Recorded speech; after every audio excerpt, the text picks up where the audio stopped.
Nossa, olha aí o grande E aí, mestre Yuri? Juvenal de Souza.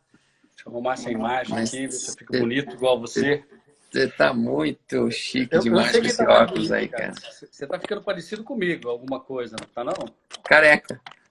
Pois é, cara, olha só. Depois que eu vi o Pinhas, cara, assumir o negócio, a careca, falei, olha, tá ficando, vai virar moda isso, hein? As Cara, cabeças mais inteligentes vão ter que tirar o cabelo, cara. então, tem que assumir, pô. Você não pode ficar escondendo a realidade. Pois é, e aí, que bom falar contigo, cara. Bom, tá falando de Nova York, então? Da onde você tá falando? Você é um Tô cara... em Nova York, Manhattan, Pô, tentando, tentando a vida. reinventando. Tô me reinventando. Enquanto você é jovem ainda, tá tentando a vida por aí. Pois é, eu acho que nunca tem. Aquilo que nós já conversávamos, né? Não tem tempo para nada, né? A vida é hoje. Então Nunca é hoje vamos tarde. fazendo. Essa é uma primeira lição de vida já que você já pode passar realmente para todos que estão, porque muitas vezes na vida a gente fica naquela, vou ou não vou, vou ou não vou, né? Ah, estou com 30 anos, já tenho que levar a vida a sério e tenho que começar a ganhar dinheiro, então vou jogar do lado seguro. Aí, não, agora eu estou com 40 anos e agora não dá mais tempo, infelizmente passou o momento e alguns planos ficaram para trás e agora paciência, perdi o time. Aí chega com 50, puxa, agora realmente é o Agora que não dá é, mais.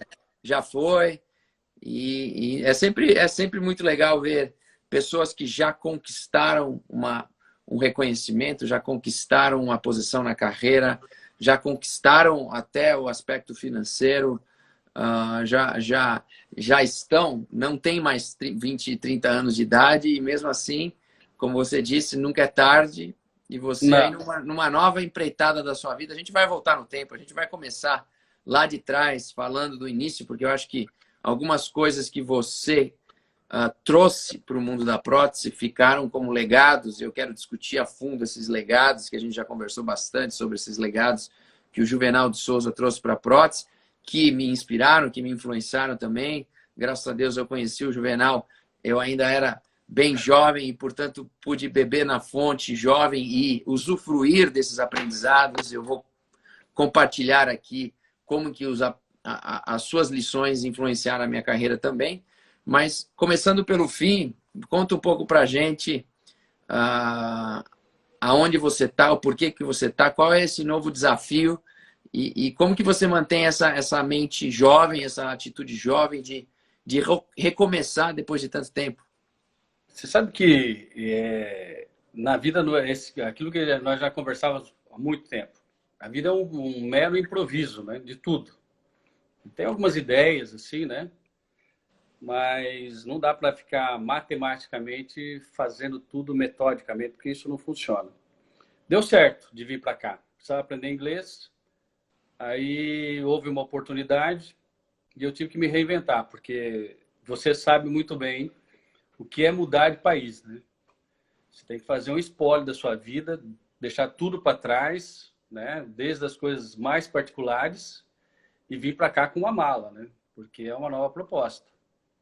A proposta hoje é aprender inglês e desenvolver uma vida completamente fora de tudo que eu tinha de conforto no Brasil, né? Sim. De É tudo novo. estabilidade. Eu não sei. Eu acho que a pandemia gerou uma coisa que não vou falar. O que é estável hoje, né?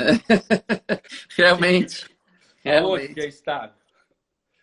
Não tem mais essa segurança. Mas o que é interessante, talvez por estar aqui em Nova York hoje, com essa proposta despretensiosa de fazer alguma coisa simples, mas funcional, talvez seja mais confortável aqui do que se eu estivesse no Brasil.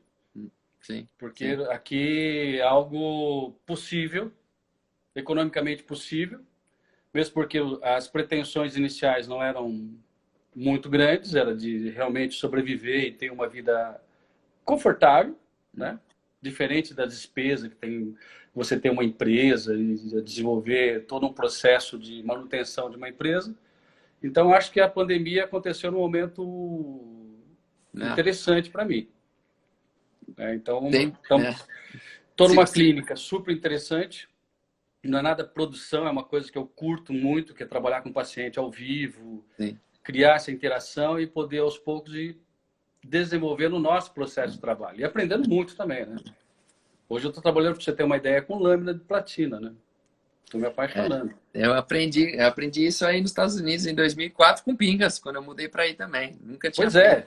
Eu até estou sondando os cursos do Pingas, porque tem uns detalhezinhos que Ele é o mestre. mudam. Ele é o mestre da técnica. É uma técnica muito legal. Mas isso é muito legal, né? Eu posso chutar que você já chegou nos 50, né, Juvenal? Não parece, mas eu estou com 55, cara.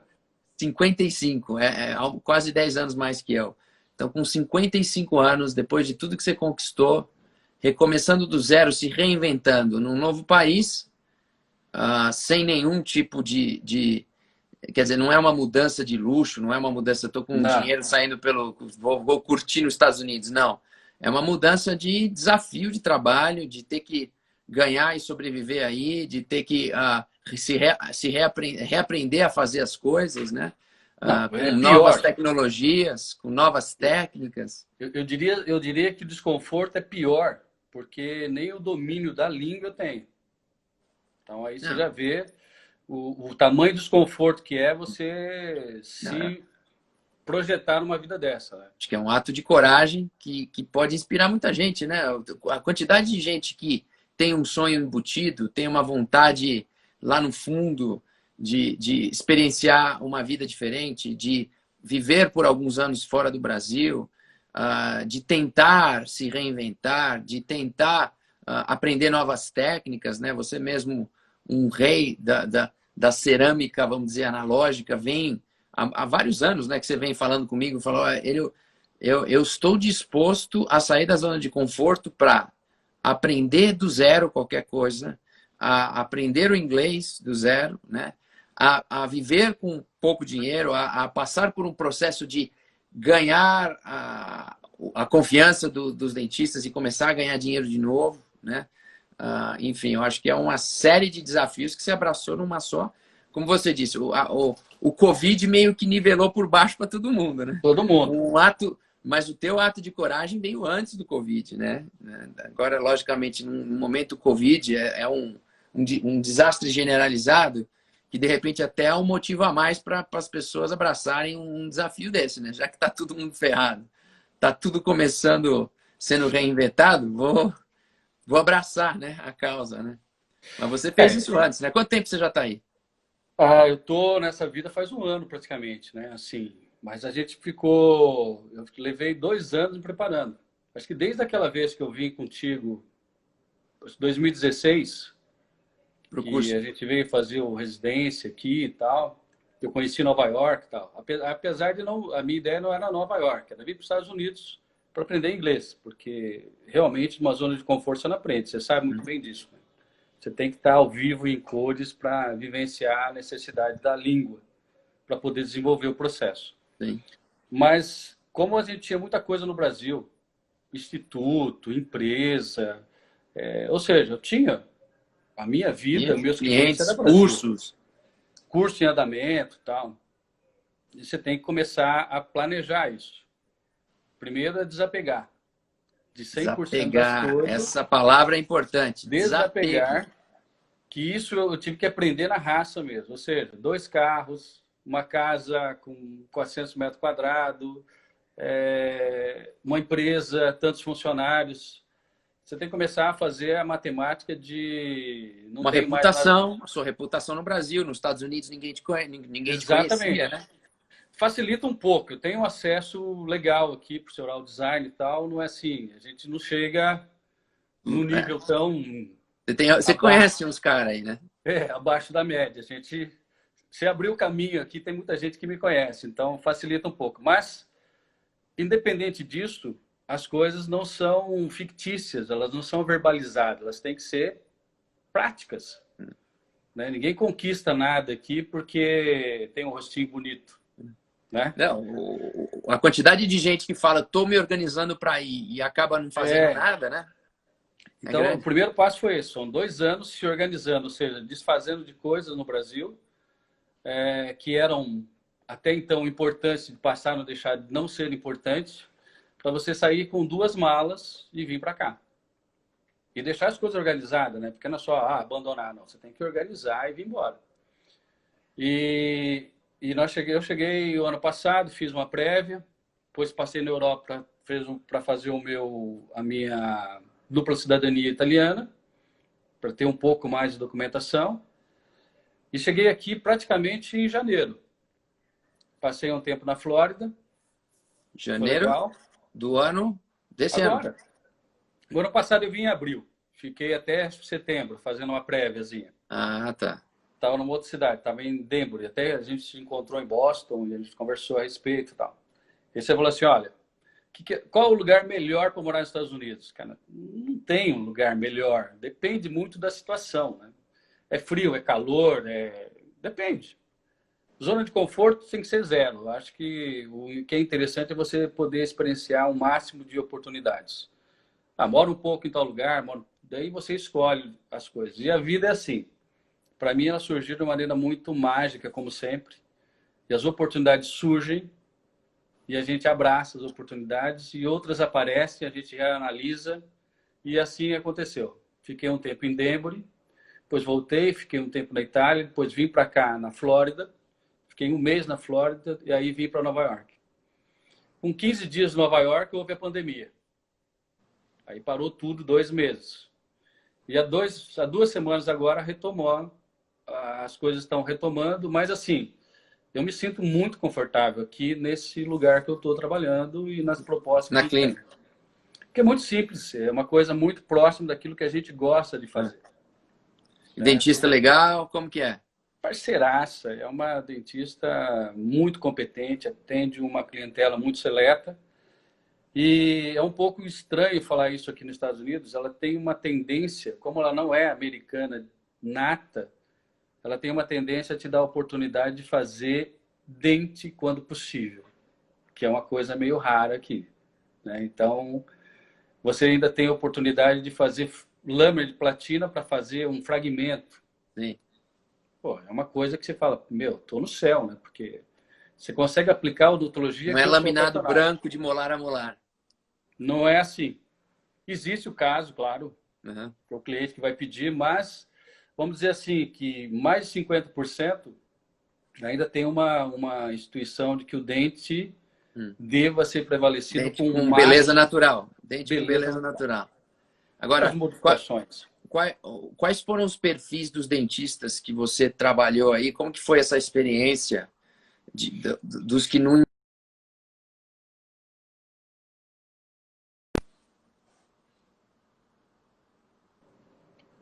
Vamos ver.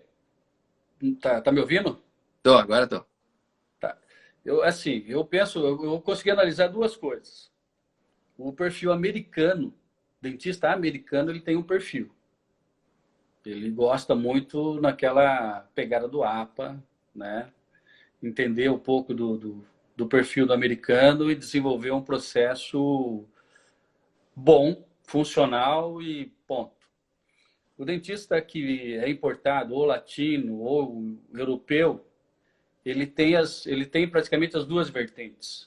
Ele pode tanto oferecer o sistema americano, que é o white, ou um padrão muito standard, que é uma coisa que me agrediu muito quando eu cheguei aqui, que é o standard, o fast food, ou seja, se você der mais 3 opções para o dentista, ele fica louco, né?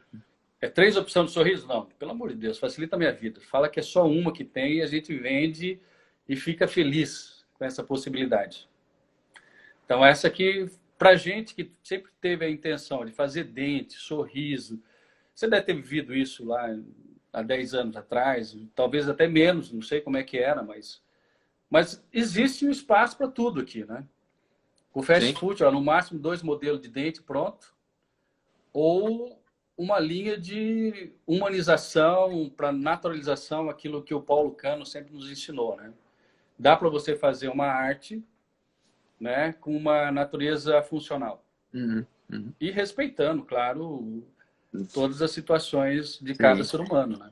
Agora, Vamos voltar no tempo. Vamos começar do começo, agora que tá todo mundo sabendo já que você Olha, passei umas fotos. Não sei se você tem condições. Você tem condições de passar essas fotos? Tem as fotos aqui da gente.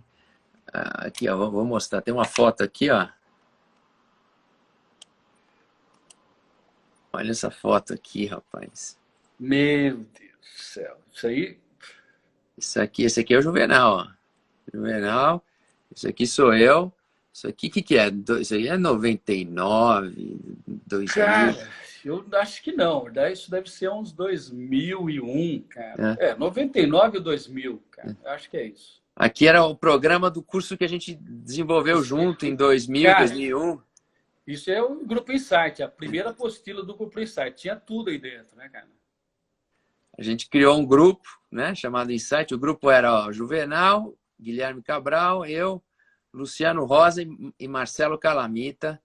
E a gente desenvolveu a gente dava 2 cursos, né? Restaurações cerâmicas estéticas funcionais e planejamento e reabilitação estética funcional. Nome chique, né? Poxa vida.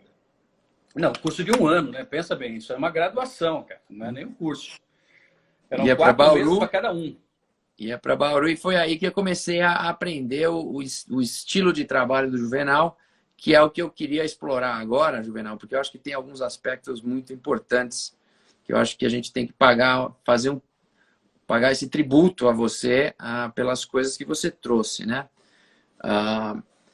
Quando eu te conheci, você basicamente fazia reabilitação, prótese sobre implante, numa época que os dentistas estavam começando a entender que implante não era tão fácil assim, era bucha para todo lado, né?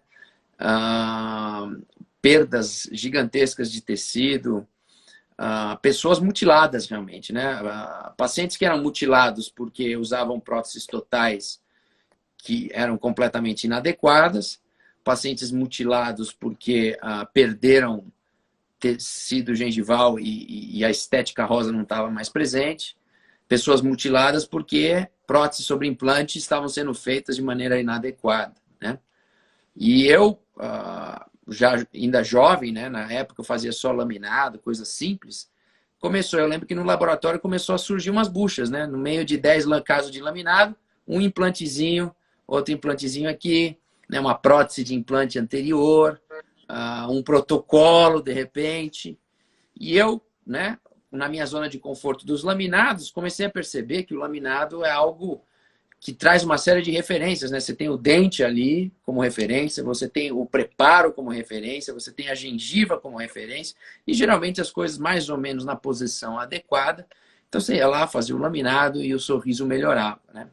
A hora que você começa a perder referência, tem que restaurar pônticos. Tudo no vazio, né? A gengiva já não está mais lá. Eu comecei, rapidamente eu percebi que eu não entendia nada de desenho do sorriso. E que a grande maioria dos dentistas e protéticos também não entendiam a fundo esse negócio de explorar o que realmente está perdido, né? O que foi perdido? Como que seria o sorriso desse paciente se esse paciente não tivesse perdido os dentes há 20 anos atrás? Nessa pergunta, cara, que eu lembro isso era legal, né? que era uma pergunta que você fazia. Então, você desenvolveu algumas coisas. A primeira coisa 3 tópicos, né? Eu vou já citar os 3 tópicos, depois a gente vai discutir. Primeira coisa que você desenvolveu, que não existia. Eu acho que eu não vi ninguém falar disso e fazer isso e executar isso antes de você, né? Mesmo protéticos fora do Brasil, que era, para mim, foi a síntese do verdadeiro designer do sorriso. Ou seja, um designer guiado pela face, de reconstruir o que foi perdido, branco e rosa, né? Então, o primeiro tópico foi o teu método de pesquisa do que foi perdido e como reconstruir com uma prótese o branco e o rosa para que o paciente realmente volte no tempo, né? Para que o paciente realmente com 60 anos volte a ter o sorriso que tinha com 30 ou que a filha tem hoje, né? Aquela pesquisa morfogenética, como você dizia, uma série de conceitos que você desenvolveu para desenvolver um projeto. A segunda coisa que você desenvolveu, como a pessoa perdeu tecidos, você tem que aprender como protético como reconstruir os tecidos. E não é só o branco, é o rosa também. Não existia ninguém que falava e ensinava como que um protético tem que aprender a reproduzir gengiva com resina ou com acrílico ou com cerâmica, não importa, como entender a estética gengival e trabalhar no laboratório desenvolvendo algo que se pareça natural. Ninguém fazia. Próteses totais, a gengiva era um desastre. Cerâmica rosa era um desastre. Os casinhos que tinham aqui e ali, um desastre, né? E você foi realmente o primeiro que desenvolveu uma metodologia de tentar reproduzir o rosa. Quando você conseguiu reproduzir o rosa, você começou a poder devolver sorrisos que mostram o rosa, né? Porque é isso que uma pessoa natural, um sorriso natural, mostra. É rosa para todo lado, né? Então, esse foi o segundo. A parte da reprodução do rosa. E um terceiro conceito, na verdade são 4 conceitos, e um terceiro conceito que você desenvolveu, que eu quero que você explique, essa relação do designer do sorriso. Você nem se chamava designer do sorriso, eu estou te nomeando, né? Eu sempre te nomeei o grande designer do sorriso da prótese, né? Você criou o link direto com o paciente, né? Uma coisa que não existia. Era o dentista e o protético no fundo do quintal, né? Década de 80, 90, o protético no fundo de quintal. Não tinha relação, né? Não tinha relação com nada, recebia, fazia o que dava e não conhecia aquele ser humano que ia receber a prótese. Você criou uma dinâmica de trabalho que gerou toda uma habilidade sua de pesquisa psicológica do paciente, de entender como preparar o paciente para receber essa prótese, como diminuir os traumas do paciente, como fazer o paciente valorizar o seu trabalho, né? Era um presente. O dentista que te contratava estava dando um presente para o paciente sem o paciente saber, né? Então, esse é o terceiro, né? E o quarto conceito é o conceito do protético itinerante. É aquela coisa de que não dá para eu ficar no meu laboratóriozinho recebendo o trabalho pelo correio e desenvolver o trabalho customizado que eu quero desenvolver. Você meteu o teu laboratório na sua caminhonete, transformou sua caminhonete no seu laboratório e criava essas dinâmicas que eu, inspirado por isso, criei mundo afora, né? Que eu chamo esse protético cigano. No meu caso, o meu laboratório ficava na minha mala de viagem, no seu caso, ficava na sua caminhonete. E você rodou o Brasil atendendo esses dentistas de ponta que realmente aprenderam a valorizar o seu trabalho, que não foi fácil também, né? Fazer o pessoal entender e valorizar. Então, eu queria que você comentasse esses 4 aspectos que você trouxe para a prótese. Vamos começar com entender o que foi perdido. Aonde que deu o clique, né? Porque você fazia prótesezinha unitária, aquela coisa toda, e de repente te deu o clique de falar, não, eu quero entender o que realmente foi perdido e como criar esse projeto daquilo que foi perdido. Na verdade, são 2 conceitos, né? Que a gente está dentro de um só, né? Eu tive a oportunidade de conhecer um pouco de prótese extra-oral. Isso, para mim, foi um divisor de águas em termos de humanismo. Prótese facial. Facial.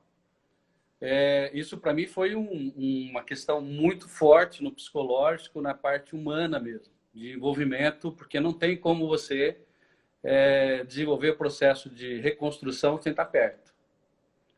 E estando perto de uma deficiência tão agressiva, né, que ela é muito agressiva, é impossível você não se envolver emocionalmente. E buscar realmente um mínimo de distanciamento ou de característica diferente do que a face precisa. Aquela face precisa, naquele momento, para ficar com o mínimo de dignidade.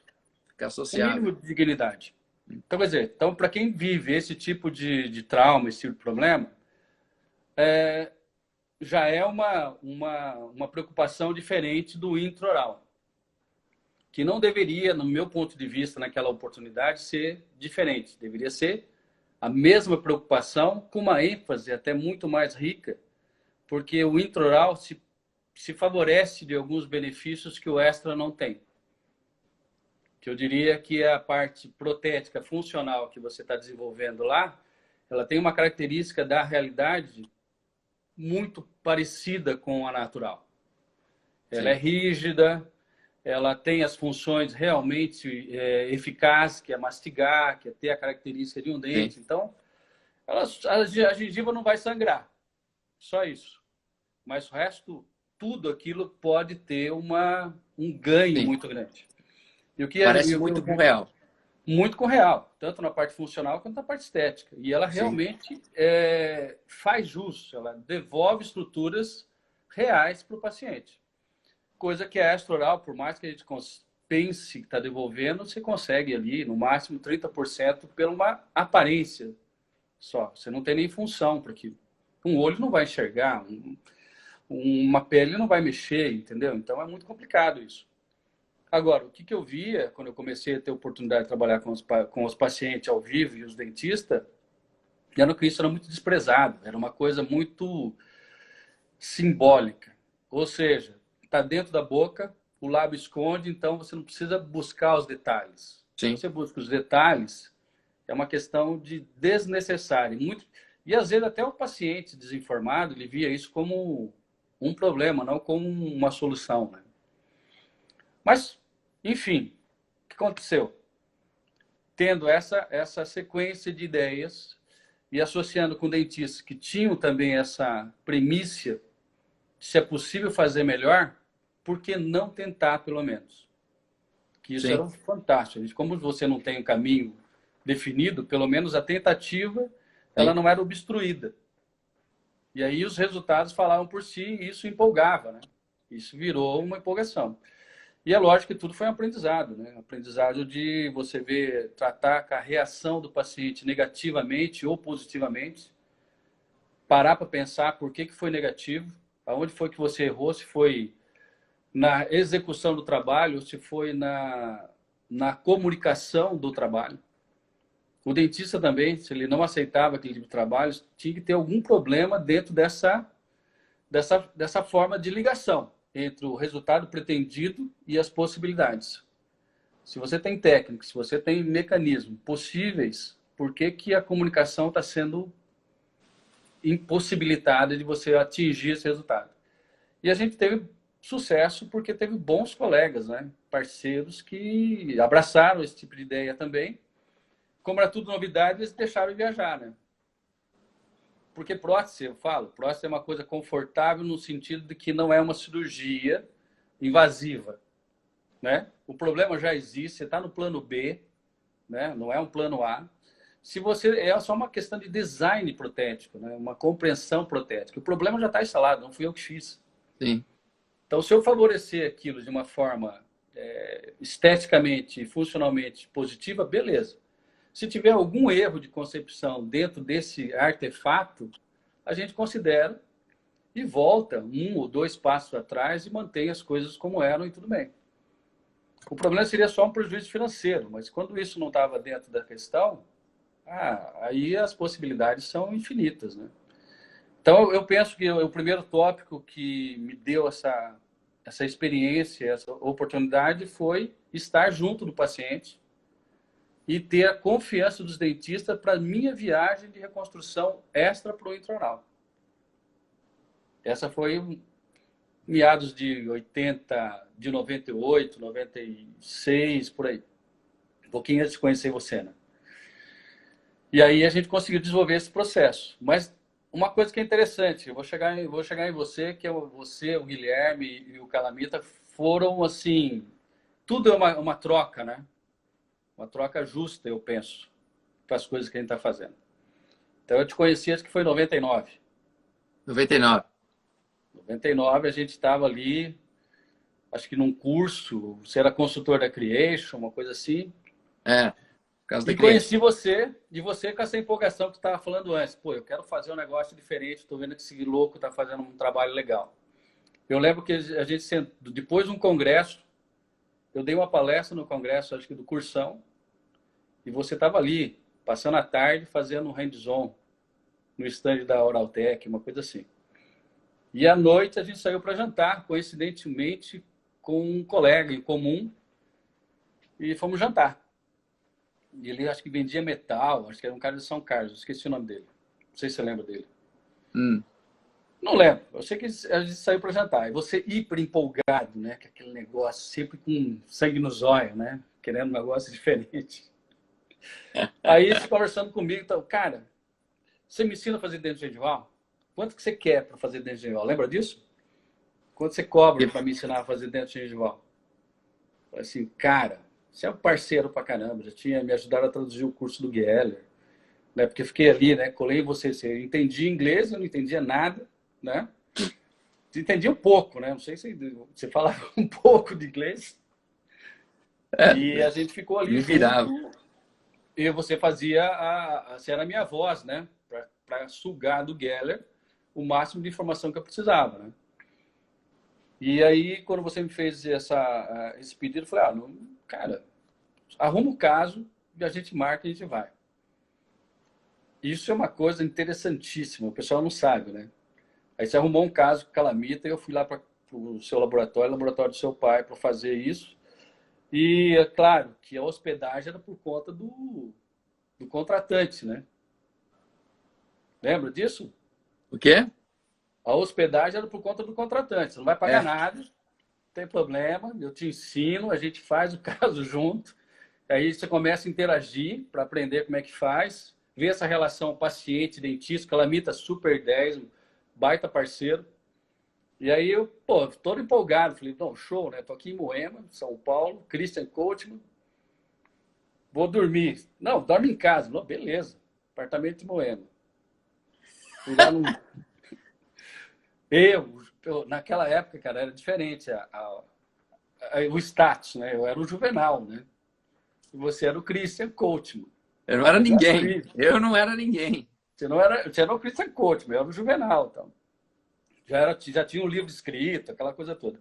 Pô, fui dormir no quartinho, cara, só cabia um colchão no chão, cara. Pô, mas quentinho. Quentinho.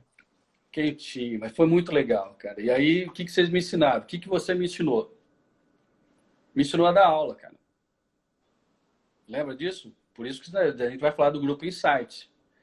O que nós fazíamos? Nós tínhamos o quê? Todo um empirismo de fazer as coisas, de levar essa informação para o consultório e fazer os casos, porém, faltava uma coisa importantíssima, que era aquilo que você precisava. Você precisava aprender. Você queria aprender, o Guilherme queria aprender, e o que faltava para mim? Eu não tinha didática para ensinar para vocês. Deu certo? Voltou. A live é assim, né, cara? Ao vivo, em cores, é tudo legal. Mas, internet. Um pouquinho antes disso, eu me lembrei de uma coisa interessante. Aquela foto que você mostrou ali foi uma foto, acho que de 2000, um pouco antes da gente montar o nosso grupo. Né? Eu te convidei para dar uma palestra. Sim. Não sei de quê. Numa escola que eu estudei, que era o Liceu Noroeste. Bauru. E não foi uma palestra de um curso. Tinha dar um curso de alguma coisa, laminado, não lembro o que era. Morfologia. Morfologia. Era um curso sábado, o dia todo, não é isso? Esse sábado. E aquilo foi uma palestra um dia à noite, né? Muito 10 isso aí. Cara, são coisas impagáveis, né, cara? Tem que ter vivido isso aí, né? Ainda bem que sobra uma fotozinha ali, né? Louco.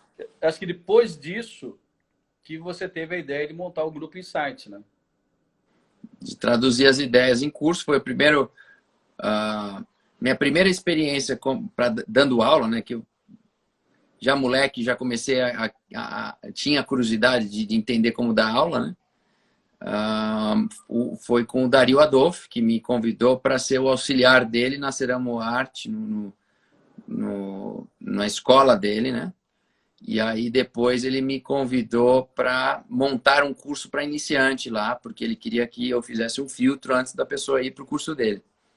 E aí eu dei o curso para ele, 1 ou 2 anos. E aí conheci você, vi as suas ideias, e, né, eu trabalhava com Calamita, que também tinha muito conteúdo. Falei, vamos montar um grupo e vamos dar aula disso tudo, né? Prótese, com reabilitação, mas ainda, o curso, na verdade, sem dúvida nenhuma, a pessoa que mais aprendeu naquele curso fui eu, mais do que qualquer aluno. Não, nós aprendemos. Eu sou eternamente agradecido aos alunos que se inscreveram naqueles cursos, né, com a gente. Eu, totalmente desconhecido, ninguém sabia quem eu era. Você conhecido como protético, mas não como professor, né? O Marcelo e o Guilherme também iniciando a carreira de palestrante. E o pessoal foi até a gente, né? A gente teve alguns grupos. Compraram a ideia, né? compraram a ideia, foram até Bauru, a gente dava o curso uma vez por mês, sei lá, modular, e o curso que, na verdade, a gente foi aprendendo, né? Aquele curso me ensinou o que é ser didático, o que é entreter o aluno, o que é manter o foco. Foi um aprendizado muito grande que depois, logicamente, me ajudou demais quando eu comecei a dar minhas palestras no mundo todo, né? Eu acho que aquele grupo foi fundamental para todo mundo, porque era questão didática realmente. Aquilo foi uma escola para nós. Os alunos se beneficiaram porque tinham o seu conteúdo, tinha o conteúdo do Guilherme, que era fantástico. O Calamita realmente de vez em quando aparecia por lá, mas o que nós queríamos era aprender a fazer, a dar aula, na verdade. Porque nós tínhamos conteúdos separados, né? Muito mesclado. Eu sempre tive curiosidade. Primeiro que eu percebi que muita gente muito boa fazendo algo não necessariamente é muito boa ensinando aquele algo, né? Sim. Fazer muito bem e ensinar muito bem são duas coisas diferentes. E eu sempre tive a curiosidade de entender as coisas que eu fazia bem. Por que eu fazia bem? As coisas que eu fazia mal, por que eu fazia mal?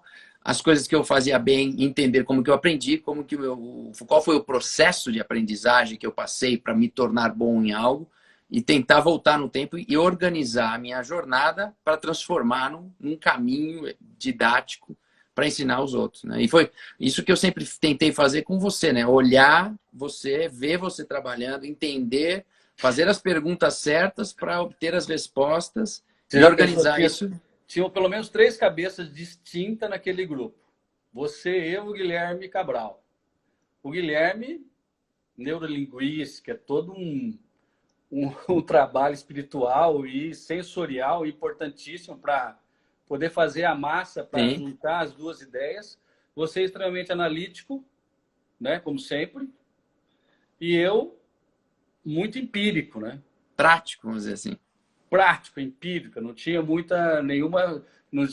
O que juntou os 3 começou a realmente criar um conceito, né? E esse conceito foi válido para mim até hoje, né? Então, o que eu aprendi contigo, aprendi com o Guilherme. Eu não sabia realmente dar aula. Né? Eu não sabia dar aula. A gente voltando naqueles 4 fatores que você trouxe, presenteou a prótese com 4 conceitos, né? A gente falou do conceito de entender o que se perdeu e como reconstruir o que foi perdido. Isso envolve realmente entender os tecidos, o suporte labial, o perfil, a face, a dinâmica da estética rosa e branca, o arranjo, né, para que um sorriso se torne natural de novo. Como que você faz uma pessoa que usa uma prótese removível, que tem cara de prótese removível, e botar uma prótese sobre implante, que o dente e a gengiva tem cara de dente, tem cara de gengiva. E dos grandes lances para mim foi quando você me contou dos exercícios que você fazia trazendo parentes jovens do paciente, né? Filha, filho, primo, sei lá o que, e você estudava, você moldava. Isso antes de digital, não tinha nada de digital, você moldava, né? O conceito de sorriso doador, de algoritmo natural, essas coisas todas que a gente desenvolveu, que o Paulo Cano desenvolveu, na época você já fazia isso sem tecnologia e sem dar nome, né? Que você simplesmente fazia, você não promovia o que você fazia, nem ensinava o que você fazia. Você moldava o parente jovem do paciente e pegava e analisava com a tua habilidade visual, quer dizer, não tinha uma técnica, não tinha uma metodologia, você olhava e você trazia aquela informação estética para o teu ensinamento de diagnóstico. O teu ensinamento de diagnóstico era igualzinho um ensinamento da filha adaptado à boca da mãe. Era uma coisa impressionante, né? Com as giroversões, aí você mostrava como que quando o paciente tinha um dente assim, geralmente o dente de baixo era assado. Se o paciente perdeu os de cima, mas tinha o de baixo, e o filho do paciente tinha o de baixo também, e você mostrava como que tinha uma genética ali entre os dentes de baixo. Então, se o dente de baixo do paciente era parecido com o dente de baixo do filho, significava que provavelmente o dente de cima do paciente era parecido com o dente de cima do filho. Os arranjos eram muito... E aí você fazia isso, cara, e aí você pedia o paciente trazer uma foto de 30 anos atrás, quando ele era jovem, ele trazia uma foto daquela de carteira amassada. Preto e branca. E olhava e você estava certo, e a informação estava lá, né? Isso que você chama de pesquisa morfogenética, que eu acho fantástico. Deveria virar artigo, deveria virar um conceito, deveria ter pesquisador embasando esse teu conceito, porque é brilhante, né? E você fazia todo esse exercício, por isso que o paciente se emocionava, né? O paciente recebia uma prótese sobre implante convencional, achava legal. O paciente recebia a tua prótese, cara, o paciente ficava num nível de emoção, porque chorava a mãe, chorava a filha, chorava todo mundo, porque você realmente fazia uma viagem no tempo e trazia essas informações para dentro da tua prótese. E dente ficava bonito e a gengiva artificial ficava bonita. Agora, eu queria que você explicasse um pouco um outro fator que eu percebi, que eu aprendi com você, que era essa luta que muitas vezes o paciente tinha dificuldade de aceitar voltar no tempo, né? O paciente, por tanto tempo, usava uma prótese inadequada, que é como que se o paciente não achasse que merecesse aquela prótese que mostra dente, que mostra gengiva, que volta no tempo. E até por um motivo social, o paciente tinha medo de tirar a prótese antiga, botar a nova e sair para a vida, e todo mundo fala, o que aconteceu? Você meteu uma prótese nova aí? Quer dizer, exatamente. Às vezes o marido nem sabia que a mulher usava uma prótese removível, né? E a pessoa tinha medo dessa mudança. Como que era esse lance? Quais eram as estratégias que você usava? Então, no começo, a gente via essa situação esteticamente favorável e depois vinha a rejeição do paciente mesmo. Se não era no momento imediato, era depois que ia para casa. Ela não estava preparada para receber toda aquela agressividade social. E tudo aquilo que a gente fazia com os pacientes dentro da clínica, buscando todos esses detalhes, altamente justificável para ele. Voltou.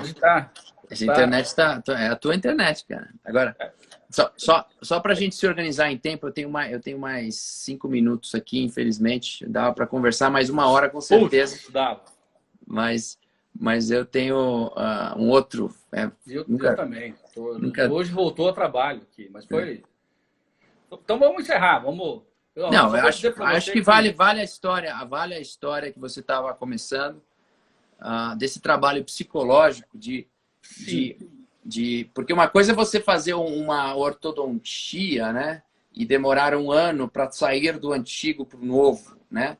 Uma coisa é você fazer um laminado que vai ganhar um pouquinho de volume, vai mudar a cor, né? Outra coisa é você fazer sair de uma prótese totalmente equivocada, com uma exposição dental mínima, sem mostrar gengiva, com morfologia completamente banal, e, de repente, recuperar aquilo que o paciente merece e aquilo que realmente fica bonito. Mas aí, psicologicamente, o paciente tem dificuldade, né? Como se fosse uma cirurgia, eu poderia comparar com cirurgia ortognática, né? É mais ou menos. Está completamente... E você faz essa mágica. Só que a cirurgia... Eu diria o seguinte, a cirurgia ortognática ela tem um risco, porque o cara não tem essa informação prévia.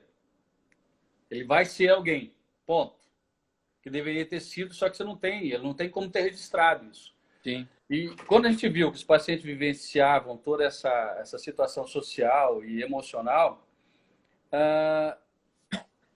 nós começamos a apresentar para o paciente as fontes de informação que a gente estava tendo que nutriam aquele tipo de projeto, que era realmente o filho, que eram as fotos antigas, fazendo essa comparação. E perdendo muito mais, ou se dedicando muito mais o tempo emocional. Inclusive antecipando as sensações que ele iria vivenciar com aquele resultado. O susto que ele ia levar, a ideia que ele ia sentir, né? E provavelmente que as pessoas poderiam estar falando, mas sempre fazendo uma prevenção. Vai acontecer isso, isso, isso, vai acontecer isso, isso, isso, e você tem que estar preparado para essa mudança. Então você virou um pouco psicólogo também, né? Na verdade, nós não sabíamos, nós estávamos usando... Hoje eu sei, porque eu tenho hoje psicólogo na equipe e tal. As ferramentas que a gente fazia uso naqueles momentos são ferramentas inteiramente voltadas para a psicologia. Que elas funcionam mesmo. Você antecipa, você faz uma conexão emocional com o que ele vai vivenciar, da sensação racional para a sensação emocional. Você puxa uma ligação racional para a emoção que ele vai apresentar momentos depois. E aquilo te facilita o condicionamento. De uma certa forma, ele é obrigado a acreditar em você. Então, era isso que a gente fazia com os pacientes. Mas, lógico, empiricamente. Eu lembro um truque que você usou, que você usava, quando você percebia que o paciente ia realmente ter essa luta em aceitar esse novo sorriso ideal, por causa dessa diferença e por causa das pessoas perceberem que a paciente usava prótese, né? Que a prótese total velha, feia, passava desapercebida e, de repente, uma prótese fixa sobre implante nova ia ser muito bom para ser verdade, né? E você colocou aparelho, você grudou brackets na prótese total antiga. A hora que você botou a prótese nova e o paciente falou, tá perfeita, mas eu não tenho como usar isso, não vou conseguir gerenciar psicologicamente isso, o que eu vou falar para as pessoas, né? Exatamente. Como que eu fiquei tão melhor assim, né? Aí você falou, então tá, então vamos fazer o seguinte, a prótese está pronta, mas eu não vou te dar a prótese agora, eu vou botar brackets, grudar brackets na dentadura antiga. Você vai usar a dentadura porque o aparelho ortodôntico vai tirar as referências visuais e vai meio que dar uma desculpa para a mudança, né? Você usa aí umas semanas essa prótese total com o aparelho, volta, e aí a gente parafusa a prótese nova e todo mundo vai falar, bom, ela estava em tratamento e agora o sorriso novo essa saída pronto. Foi com uma menina muito bonita, 28 anos de idade, perdeu os dentes aos 14, os dentes de cima. E aí a gente fez todo o projeto, fez a prótese para ela, ela se apaixonou no consultório e realmente ficou muito bacana, foi uma diferença muito positiva, mas ela não tinha coragem de sair com a prótese. E naquela época o provisório era total, né? Embasada nos implantes. E foi a ideia que a gente teve, que era uma clínica multidisciplinar, e tinha a parte do orto também nessa clínica. Então eu pedi para a menina que colava os brackets, falei, então cola os brackets nessa total aqui. E entreguei a total para ela. E ela não teve um prazo. Você vai usar por tempo indeterminado. Quando você se sentir segura para vir buscar você de volta, a próxima vai estar aqui. E agora você que vai criar argumentos. Desmemorizar o seu sorriso antigo, porque você vai estar com o sorriso com pretensão de mudança. E socialmente você vai estar amparado, que as pessoas vão querer se questionar. Por que você colocou o aparelho agora? Porque eu vou tracionar a dente, o meu dente vai ficar numa posição melhor, vai ter uma amplitude de sorriso. Ou seja, a gente criou argumentos... Um discurso, uma história. Uma história para que ela pudesse ir se preparando emocionalmente para poder se reinventar, vamos dizer assim. E ela levou 6 meses, cara. 6 meses. 6 meses. Hoje a gente consegue de maneira mais rápida esse tipo de... Porque hoje a gente tem um trabalho de gerenciamento emocional, que a gente fala, a gente defende o paciente dele mesmo. E existe método. Em 3 dias, o paciente ele realmente acaba tendo consciência do que ele está fazendo com ele, caso ele faça a opção de não aceitar o trabalho. Ele pode não aceitar, mas ele vai ter consciência racional o porquê não aceitou uma coisa que era melhor por conta de outra. E aí ele acaba tendo como se policiar, se questionar. Por que eu estou abrindo mão de uma coisa que ela tem toda a racionalização e a justificativa positiva para mim, e o que me leva a não aceitar isso? Isso são fatos importantes que a gente conversa. Ele decide. Mas você joga tanta informação para ele que ele não tem como não decidir a favor dele mesmo. Sim. Fantástico. Essa história, a história da pesquisa morfogenética, essa história do preparo psicológico para a mudança do sorriso, né? Esse atendimento customizado, a habilidade de entender como reconstruir os tecidos brancos e rosa, né?